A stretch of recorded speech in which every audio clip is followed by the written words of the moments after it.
I'm home. It's been a really long time. Linda Marsh stepped out of the taxi with a hospital folder pressed against her chest and a scarf wrapped around a head that had not grown hair in almost a year. She was thinner than she had ever been in her 63 years on this earth, tired in a way that lived in her bones, but she was smiling, because after 11 months of chemotherapy, after 2 surgeries, after nights she was told to prepare her family for the worst, Linda Marsh had done the one thing her doctors would not promise her. She had survived. She walked up the path toward the front door of the only home she had ever owned, the home she had raised her son in, the home she had almost died dreaming about from a hospital bed. She had no idea that home no longer belonged to her. A stranger opened her front door before she could even reach for her key. Behind him, in the driveway where her car used to sit, was a moving truck, half unloaded, filled with furniture that was not hers. Linda stood on the porch of the house she had lived in for 30 years and asked the man in her doorway a question she never imagined she would have to ask. Whose house is this now? She spent 11 months fighting to stay alive. She never once imagined that the thing she would lose was not her health. It was her home. Before we dive deeper, let us know in the comments where you're watching from. We'd love to hear from you. And don't forget to hit that subscribe button so you never miss any of our upcoming videos. This is a true story of betrayal, debt, and what people do when they run out of options. It is the story of a mother who trusted her only child with everything she had left in this world, and a son who made a decision behind her back that would change both of their lives forever. To understand how a woman could survive cancer, only to lose her home, while she was too weak to even question what was happening around her, you have to go back to the beginning, before the diagnosis, before the hospital, before the day she signed a single piece of paper that gave someone else control over everything she owned. Because this story raises 3 questions that will follow you long after this video ends. Why would a son sell his own mother's house while she lay in a hospital bed unable to defend herself? Was he protecting her from something she never knew existed, or was he protecting only himself? And perhaps the hardest question of all, what actually happened to the money from that sale? Because by the end of this story, you will realize that nothing about this case was as simple as it first appeared. Linda Marsh was not a wealthy woman. She was a retired schoolteacher who had spent 30 years grading papers and raising a son named Daniel, almost entirely on her own, after her husband passed away when Daniel was only 9 years old. The house on Callahan Street was not just an address to her. It was the only asset she had built in an entire lifetime of working for other people's children before she ever had the chance to build something for her own. Every wall held a memory. Every room held a version of a life she had fought hard to protect. Daniel Marsh grew up watching his mother work 2 jobs to keep that house standing. He grew up understanding, in the quiet way children understand things they are never told directly, that the house was the one thing his mother would never willingly give up, which is exactly why what happened next is so difficult for anyone who hears this story to understand. Because the son who sold that house was not a stranger to his mother's sacrifice. He was the one person who understood it better than anyone alive.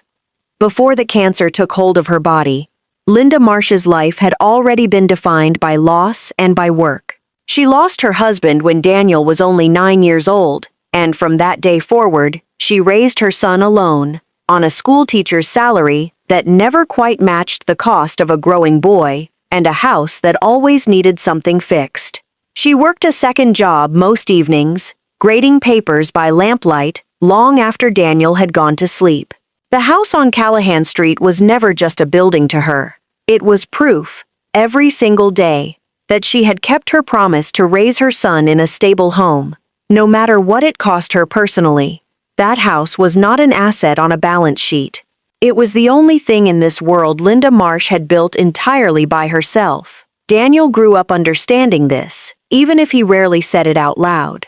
He watched his mother sacrifice years of her life so he could have a childhood that looked, from the outside, like every other kid on the block. By the time he became an adult, he carried that debt of gratitude with him everywhere, even into a marriage of his own and a job at a manufacturing plant that paid enough to raise his own family without asking his mother for help. That changed 8 months before this story began, when the plant closed its doors and Daniel lost the only steady job he had ever known. He told almost no one, least of all his mother. He was too proud and too afraid of becoming the very thing he swore he would never be to her, a burden. Linda and Daniel spoke on the phone every Sunday without fail, and for years, the one subject they both quietly agreed never to raise was money. So when Linda called him on an ordinary Tuesday afternoon, her voice quieter than usual, and told him the word no parent ever wants to say to their child, cancer, Daniel did not tell her about the debts stacking up in his own mailbox. He simply asked what she needed. What she needed, her doctor said, was someone to make decisions for her if she ever became too weak to make them herself. So on a bright morning before her first surgery, sitting in a lawyer's office with trembling hands, Linda Marsh signed a power of attorney, handing her only son legal control over everything she owned, and she did it smiling, because she trusted him completely. She trusted him with everything she had left in this world. She had no way of knowing that within 6 months, that same signature would give her son the legal authority to make the single biggest decision of her life, without ever asking her permission, and without her even knowing it had happened until it was already done. The cancer did not respond the way her doctors had hoped, and within months, Linda was scheduled for a second surgery, more dangerous than the first, one her doctors described honestly as a fight for her life. She went under anesthesia, not knowing if she would wake up, and even after the surgery succeeded, she remained in a state of medicated unconsciousness for days, then weeks, drifting in and out of awareness, unreachable by phone, unaware of anything happening outside the 4 walls of her hospital room. For the first time since her diagnosis, Linda Marsh was completely unable to speak for herself, to ask a single question, or to say no to anything at all. And it was during those exact weeks that Daniel Marsh made a call to a real estate agent he had found online. He almost didn't go through with it. Twice, according to the agent he first contacted, Daniel called to cancel the meeting entirely, only to call back an hour later and reschedule it. He sat in his car outside the agent's office for nearly 20 minutes before he walked inside. This was not a man acting out of greed. This was a man who had received a phone call from a debt collector 3 days earlier, informing him that a private loan taken out under his name had gone unpaid for so long that legal action was being prepared, action that could eventually reach not just his own assets, but his mother's as well, the moment she was discharged and back home. His wife did not know about the loan. His mother did not know about the loan. Nobody knew, except the man on the other end of that collections call. The house on Callahan Street sold in 11 days, far faster than any real estate agent would normally expect, to a cash buyer willing to close quickly at a price below what the home was actually worth. Every document was signed using the power of attorney Linda had granted her son months earlier, in good faith, before any of this began. There was no forged signature here, nothing a courtroom would later be able to call a crime in the strictest legal sense. Every paper was legitimate. And 3 weeks after doctors wheeled Linda Marsh into an operating room to fight for her life, a moving truck pulled into the driveway of the only home she had ever owned, and a family she had never met began carrying boxes through her front door, while she remained in an intensive care unit, entirely unaware that the house was already gone. When Linda Marsh finally opened her eyes fully again, weeks later, her doctors delivered news she had been praying to hear since the day of her diagnosis. Her cancer was in remission. She had won the fight of her life. She was discharged from the hospital thinner and weaker than she had ever been, but alive. And the first place she asked to be driven was home, to Callahan Street, to the house she had spent 30 years building a life inside of. That is the house she walked toward at the very beginning of this story. The house where a stranger answered her own front door. When Linda finally reached Daniel by phone that same night, his answers came slowly, carefully, each one shorter than the last. He told her there had been complications with the mortgage. He told her he had been trying to protect her. He would not say from what. He would not look her in the eye when she drove to his house the next morning, and asked him directly, to his face, whether he had sold her home. He did not deny it. He also would not explain it. And in the silence that followed, Linda Marsh understood that whatever had happened, her own son was not going to be the one to tell her the truth. So she began looking for it herself. She requested her own bank statements. She called the title company that had processed the sale. She sat across from an elder law attorney who specialized in exactly this kind of case and who told her something that made her stomach turn, that what had happened to her was far more common than most people realized, that adult children misusing a parent's power of attorney while that parent was hospitalized or incapacitated was one of the fastest growing forms of elder financial abuse in the entire country. For a while, Linda suspected the real estate agent had cut corners, rushing a sale that should never have closed so quickly. That theory fell apart the moment the title company produced her own son's signature, used exactly as the law allowed. Then she suspected Daniel's wife, wondering if she had pushed him toward the sale for reasons of her own. That theory fell apart too, the moment Linda learned that Daniel's wife had found out about the sale from a neighbor, the same day Linda had, and had not spoken to her husband in nearly a week. For a short time, Linda even wondered if her son had a gambling problem she never knew about, chasing a rumor a former coworker had mentioned in passing. A bank clerk who helped process the original wire transfer confirmed that theory was wrong as well. Every lead Linda chased led nowhere. Every explanation she was offered turned out to be incomplete or simply untrue. The real reason her son had done this was something none of them, not the attorney, not the neighbors, not even Linda herself, had considered.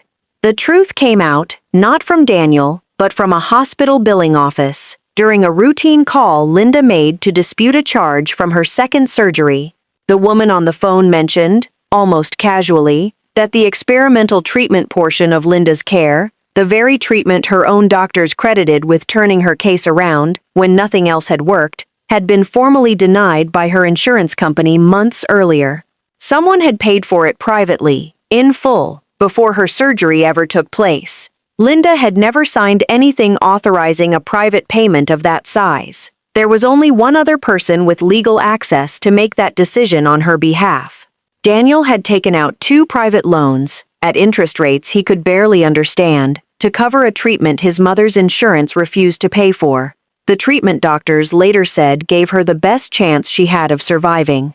He never told her, because he knew that if she understood what it cost, and what it would cost him, she would have refused it outright. When the lenders began threatening legal action against his own assets, and eventually warned him they could pursue hers as well the moment she was discharged, Daniel panicked.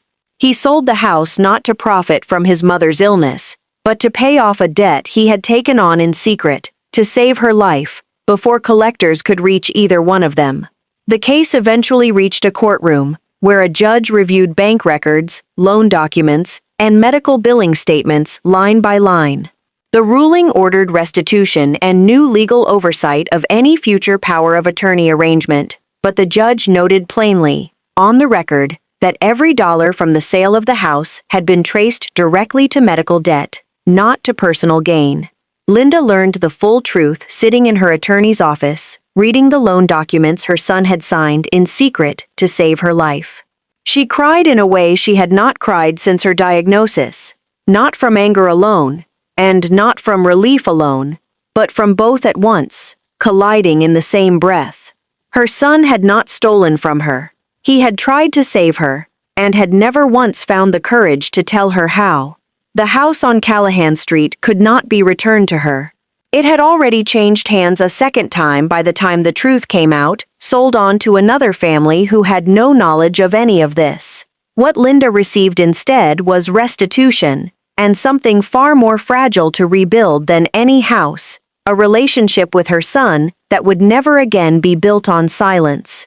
She chose not to press criminal charges. What she asked for instead was a new arrangement, one built on complete transparency, where every financial decision made on her behalf would be discussed openly, together, before it was ever signed. Trust is rarely broken by one single betrayal. More often, It is broken slowly, by silence, by the things the people who love us most never find the words to say out loud, until the consequences of that silence are impossible to undo. Linda Marsh survived cancer. She lost the only home she ever owned. And in the end, she had to ask herself a question none of us ever want to face. If protecting someone you love meant lying to them, would you have done what her son did? Tell us in the comments, was Daniel a liar or a son who simply ran out of options? If this story stayed with you, wait until you hear what happened when a daughter discovered her father's second family only after his funeral. Subscribe to Shadows of Trust, because every shadow hides a story.